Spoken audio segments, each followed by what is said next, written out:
c'est marrant, hier je regardais, il y avait un débat sur une chaîne d'infos. Il y en a un qui essayait d'expliquer des choses et l'autre qui aboyait sans arrêt. C'est-à-dire qu'il interrompait sans arrêt, etc. Comment on peut gérer ça? Quelqu'un qui interrompt sans arrêt volontairement, c'est une stratégie, quoi. Ça ressemble à ce qu'on appelle en théorie des jeux le dilemme du prisonnier. C'est-à-dire qu'évidemment, dans un débat, tout le monde a intérêt à ce que ça se passe bien. Mais malheureusement, si la personne d'en face commence à t'interrompre, commence à utiliser des techniques qui sont des techniques de violence, de pourrissement même éventuellement du débat, là, c'était clairement ça. malheureusement, t'as pas trop d'autre choix que de te protéger toi-même et donc d'en venir, toi également, à devenir conflictuel, compétitif, interrompre, te battre pour la parole, éventuellement parler de plus en plus fort. Et ça va être désagréable pour tout le monde, hein. Même si tout le monde sait que ce serait mieux de ne pas en venir à de telles extrémités, à un moment donné, tu n'as d'autre choix que de te défendre. Et puis, il y a bien sûr quelques techniques fourbes, quelques petites fourberies pour tenter de renverser la vapeur, mais si l'autre garde le contrôle de lui-même, si l'autre ne se laisse pas avoir à son propre jeu...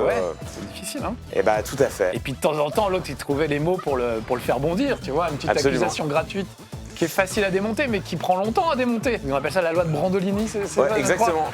La loi de Brandolini qui dit que dire une bêtise prend beaucoup moins de temps que ça n'en est pour la démonter. Exactement. Et donc, c'était... Si l'autre perd un peu le contrôle de lui-même, il y a des techniques un peu fourbes qui existent. C'est-à-dire qu'on peut aussi laisser l'autre s'énerver tout seul, monter dans les tours, utiliser des techniques agressives. Plus l'autre devient agressif, plus on devient calme, plus on sourit, plus même on va chercher à l'agacer en lui disant « Mais enfin, monsieur, calmez-vous de grâce. Vous ne vous rendez pas compte de l'image que vous renvoyez de vous-même, c'est terrible. » Et là, évidemment, l'autre, plus ça va l'agacer, plus lui va monter, plus toi, tu souris. Et tu peux gagner dans ce cas-là la bataille de l'image. C'est-à-dire que tu peux être celui qui renvoie une image de sérénité, de calme, de gentillesse.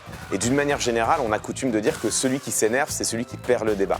Ah, ok. Donc, tu peux tenter ce genre de choses. On dirait presque des arts martiaux. Bah, il y a une forme d'aïkido verbal, quoi, d'utiliser la force de l'autre contre lui-même. Mais malheureusement, parfois, on perd nous-mêmes le contrôle. Et puis, si l'autre sait ce qu'il fait, des humains. Donc... il va trouver des mots qui vont suffisamment t'agacer ou te mettre en danger pour que tu te sentes contraint de répliquer. C'est pas ce que moi je préfère. Moi, j'ai tendance à préférer dialoguer, à préférer essayer d'avancer sereinement dans le dialogue et la discussion, mais parfois, hélas, on n'a pas le choix.